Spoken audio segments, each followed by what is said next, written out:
Hello and welcome to all of you. मैं आप सभी का हमारे वीडियो लेक्चर में बहुत बहुत स्वागत करता हूं दोस्तों।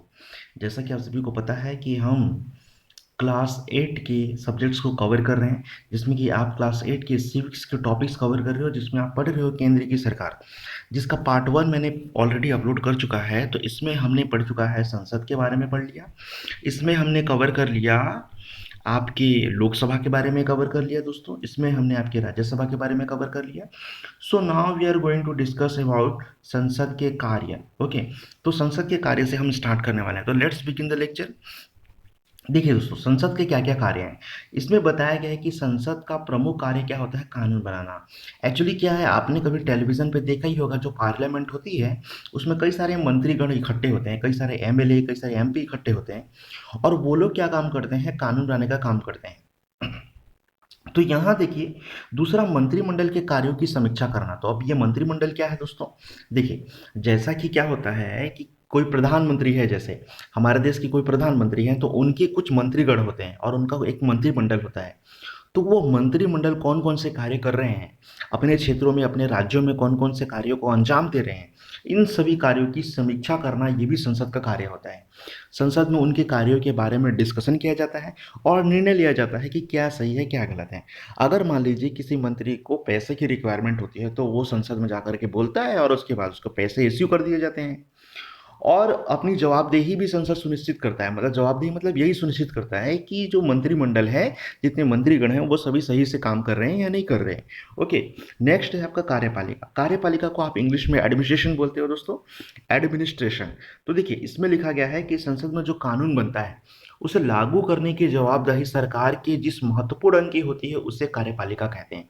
मतलब देखिए, संसद क्या काम करता है, कानून बनाने का काम करता है, और कार्यपालिका क्या काम करती है, उस कानून को देश में जो है वो लागू करने का काम कौन करती है, कार्यपालिका करती है। तो उसमें कौन कौन से आएंगे, जैसे कलेक्टर है।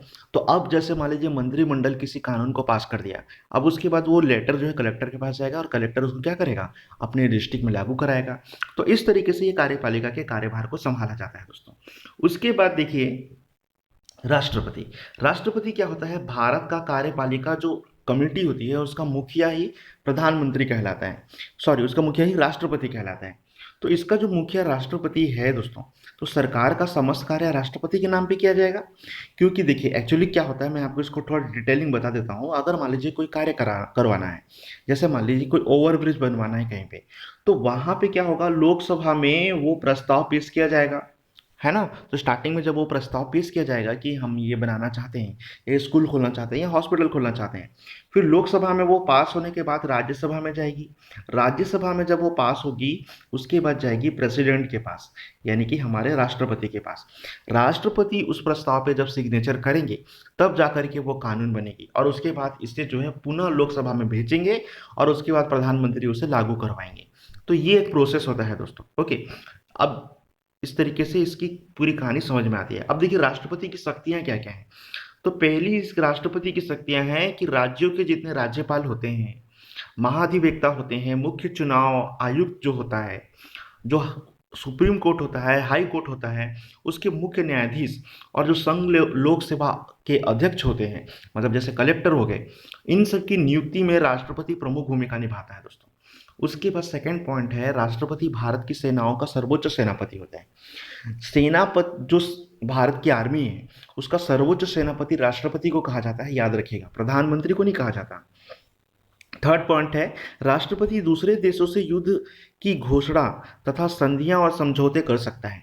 किसी भी देश के साथ में, जैसे पाकिस्तान के साथ में अगर मान लीजिए हम लोगों का बवाल हो जाता है इंडिया का बॉर्डर पे, तो ऐसे कंडीशन में राष्ट्रपति जो है घोषणा कर सकते हैं कि हम उस देश से युद्ध करेंगे या नहीं करेंगे। ओके, या किसी देश से संधि भी कर सकते हैं, जैसे बांग्लादेश से हमने संधि करी, श्रीलंका से संधि करी।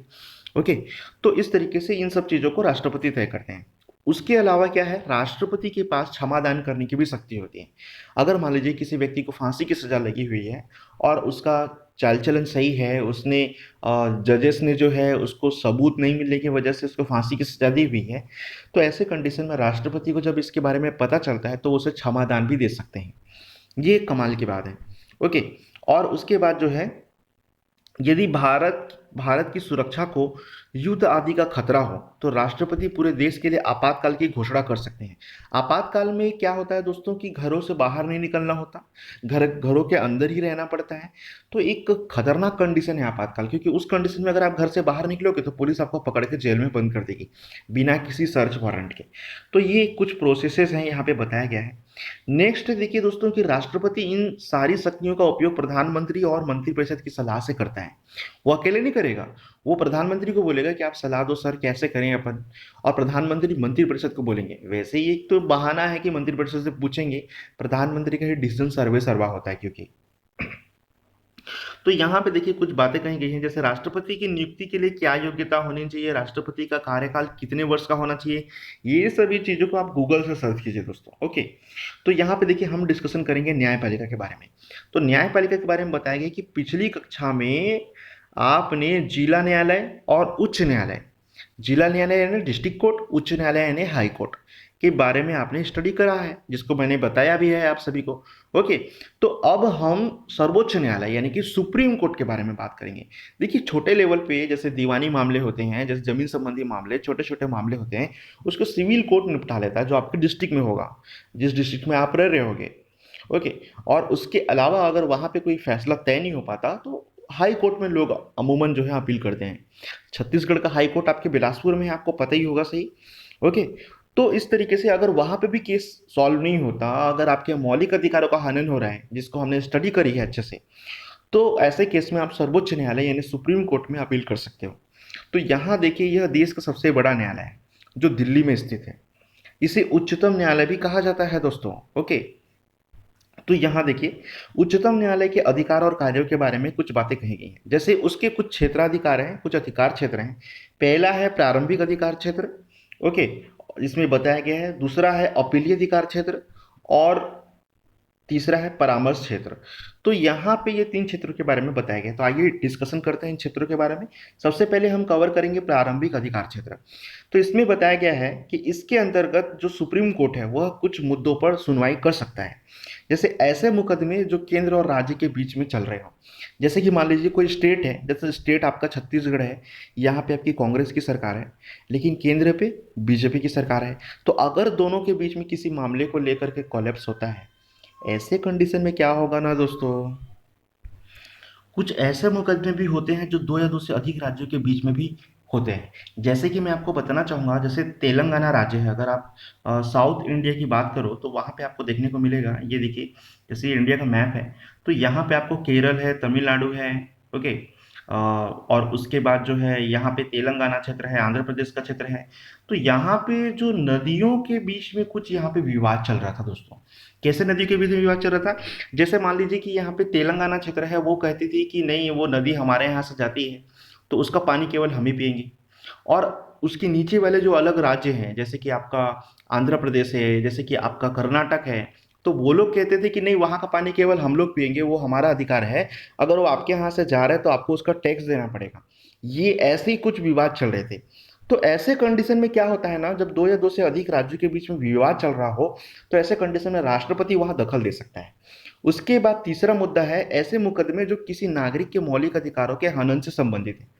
अगर मान लीजिए किसी नागरिक का मौलिक अधिकार छीना जा रहा है, ओके, जैसे कि हमने अलग अलग अधिकारों के बारे में पढ़ा, जैसे समानता का अधिकार, स्वतंत्रता का अधिकार, शिक्षा का अधिकार, शोषण के विरुद्ध अधिकार, संवैधानिक उपचार का अधिकार, तो कई प्रकार के अधिकारों के बारे में हमने स्टडी करी है।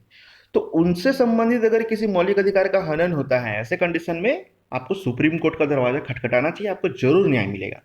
दूसरे अधिकार है अपीली क्षेत्र अधिकार। अब इसमें क्या है, इसके अंतर्गत जो सुप्रीम कोर्ट है वह संवैधानिक, दीवानी और फौजदारी मामले, दीवानी मामले मतलब जमीन संबंधित मामले हो गए, जो सामान्य मामले जो सिविल कोर्ट में मौजूद होते हैं। ओके, संवैधानिक मामले मतलब कि आपके मौलिक अधिकारों का हनन संबंधित मामले, और फौजदारी मामले मतलब जैसे किसी की क्रिमिनल केसेस। तो ऐसे निर्णयों के लिए भी आप अपील कर सकते हैं सुप्रीम कोर्ट में, उसके केस को भी ये सुनता है। ओके, उसके बाद थर्ड है आपका परामर्श क्षेत्राधिकार। परामर्श क्षेत्राधिकार क्या होता है दोस्तों, इसके अंतर्गत जो है राष्ट्रपति किसी सार्वजनिक महत्व या विधि सम्मत तथ्यों के बारे में सर्वोच्च न्यायालय से परामर्श ले सकता है। मतलब क्या है, राष्ट्रपति जो है किसी सार्वजनिक मामले से संबंधित, जैसे मान लीजिए आपातकाल लगाना है देश में, अब इसके बारे में राष्ट्रपति क्या करेगा? सुप्रीम कोर्ट का जो जज है, चीफ जस्टिस ऑफ इंडिया है, उसको जो है वो बात करेगा और उनको पूछेगा कि हमें कैसे करना चाहिए, आपातकाल लगाएं या ना लगाएं। या कहीं पे मान लीजिए कहीं कोई आंदोलन हो रहा है, कहीं हड़ताल हो रहा है और सरकार उसकी नहीं सुन रही है, ऐसे कंडीशन में भी राष्ट्रपति बोल सकता है। जैसे अभी हाल में किसान आंदोलन हो रहे हैं, मैं बात कर रहा हूँ अभी 2021 में, ये मार्च का महीना चल रहा है, फरवरी जनवरी से वो चल रहा है किसान आंदोलन, जनवरी फरवरी से। तो ऐसे कंडीशन में सरकार उनकी नहीं सुन रही है, लोगों की मृत्यु हो रही है, वहां पे कई लोगों की जान चली गई। तो ऐसे कंडीशन में राष्ट्रपति सुप्रीम कोर्ट को बोल करके उनको न्याय दिला सकते हैं। ओके, लेकिन वो ऐसा करेंगे नहीं, क्योंकि राष्ट्रपति जो है वो भी खुद प्रधानमंत्री द्वारा ही चुने जाते हैं। प्रधानमंत्री अपने बंदे को इकट्ठे करते हैं और वो अपने बंदे को ही खड़े करते हैं राष्ट्रपति की कुर्सी के लिए। जैसे रामनाथ कोविंद जी अभी हमारे राष्ट्रपति हैं, माफ कीजिएगा दोस्तों, लेकिन बात बिल्कुल सही है कि प्रधानमंत्री जी ने ही उनको खड़ा किया है इस पोस्ट के लिए। ओके, तो ताकि उनकी जो डिमांड हो, उनकी जो प्रस्ताव वो लोकसभा में पेश करे, वो जाकर के आगे जाकर के राष्ट्रपति उसमें साइन करते जाएं। ये काफ़ी एक जिम्मेदारी वाला पद होता है दोस्तों। ठीक उसी प्रकार कांग्रेस भी प्रणब मुखर्जी जी को खड़ा किए हुए थे। ओके, तो देखिए यहाँ पे क्या है, सर्वोच्च न्यायालय नागरिकों के मूल अधिकारों का संरक्षक होता है। जो सुप्रीम कोर्ट है वो नागरिकों के जो मौलिक अधिकार हैं उसकी रक्षा करता है, और यह संसद द्वारा पारित अधिनियमों का पुनरावलोकन भी करता है। उसको अधिकार है कि संसद अगर कोई अधिनियम पास करती है तो उसको सुप्रीम कोर्ट जो है फिर से न्यायिक समीक्षा कर सकता है, उसको स्टडी कर सकता है कि वो सही से हो रही है या नहीं हो रही है। ओके, जैसे कई सारे कानून है, आपके सीए है, आर्टिकल 35A है, इन सबको जो है सुप्रीम कोर्ट ने जांच किया होगा, और संविधान के प्रावधानों के विरुद्ध होने पर उन कानूनों को अवैध भी घोषित कर सकती है। दोस्तों, सुप्रीम कोर्ट के पास इतना पावर है। तो देखिए दोस्तों, होपफुली आप सभी को हमारा ये लेक्चर समझ में आया होगा। इस तरीके से हमारा ये चैप्टर कंप्लीट होता है।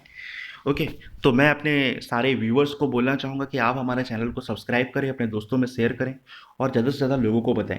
अच्छा देखिए दोस्तों, आप में से हो सकता है कई सारे ऐसे स्टूडेंट्स भी हों जिनको ये लग रहा होगा कि सर ये तो क्लास 8 का लेक्चर्स है, हम इसको क्या देखेंगे, क्या इससे बेनिफिट मिलेगा। अरे नहीं भाई, सेंट्रल गवर्नमेंट के बारे में है, ये आपको कॉम्पिटिशन एग्जाम में भी हेल्प करेगा, आपको गवर्नमेंट एग्जाम में भी हेल्प करेगा। ओके, इसलिए आप स्किप करके देखोगे तो कुछ नहीं मिलने वाला आपको। और एटलीस्ट आप अगर लेक्चर पढ़ते जाओगे तो कम से कम आपको ये समझ में आएगा, पूरा लेक्चर पढ़ने के बाद, सुनने के बाद आपको ये समझ में आएगा कि सारे क्वेश्चन के आंसर आप इजीली दे सकते हो। जैसे देखिए, बहुत सिंपल सिंपल क्वेश्चन है यहाँ, आप किस राज्य में रहते हो। ओके, यानी आप जैसे आप जिस राज्य में रहते हो उसका नाम बताओ। हमारे देश के प्रधानमंत्री कौन है, हर कोई जानता है। कि आपके क्षेत्र के संसद सदस्य वहाँ की समस्या को हल करते हैं, हल करने में मदद करते हैं, सबको पता है कि नहीं करते हैं भाई। ओके, सिंपल सी बातें हैं। केंद्र सरकार किसे कहते हैं ये भी आपको पता चल गया होगा, केंद्र सरकार किसे कहते हैं, इनके सभी अंगों के बारे में बताओ ये भी पता चल गया होगा। देश की संसद से आप क्या समझते हैं ये भी पता चल गया होगा। देश के लिए कानून बनाने का कार्य सरकार के किस संघ का होता है ये भी पता चल गया होगा। उसे लागू करवाने का काम भी किस संघ का होता है ये भी पता चल गया। तो सभी चीज़ों के बारे में तो मैंने बता दिया दोस्तों आपको। संसद के कार्यों को मैंने बता दिया, राष्ट्रपति की 4 महत्वपूर्ण शक्तियों के बारे में बता दिया कि अलग अलग आप शक्तियों के बारे में बता सकते हो। क्षेत्राधिकार नहीं पूछ रहे हैं, ये शक्तियों के बारे में पूछ रहे हैं। प्रधानमंत्री और मंत्रिपरिषद की नियुक्ति कौन करता है ये भी बता सकते हो आप। ओके, तो इस तरीके से ये सारे क्वेश्चन के आंसर आपको मैंने इस लेक्चर में दे दिया है। इसका पार्ट 2 भी, अब ये पार्ट 2 है, इसका पार्ट 1 भी मैंने अपलोड कर दिया है, उसका लिंक भी मैं इसमें प्रोवाइड कर दूंगा। ओके, लेकिन पहले आप पार्ट 1 देखिए, उसके बाद पार्ट 2 देखिए दोस्तों। Okay, so good luck to all of you. Hopefully आप सभी को ये लेक्चर पसंद आया होगा। इस तरीके से आप हमारे चैनल को देखते रहिए, इसका आनंद उठाते रहिए, क्योंकि ये नॉलेजफुल लेक्चर है दोस्तों, आपको जरूर बेनिफिट पहुंचाएगा। So good luck to all of you, thanks for watching.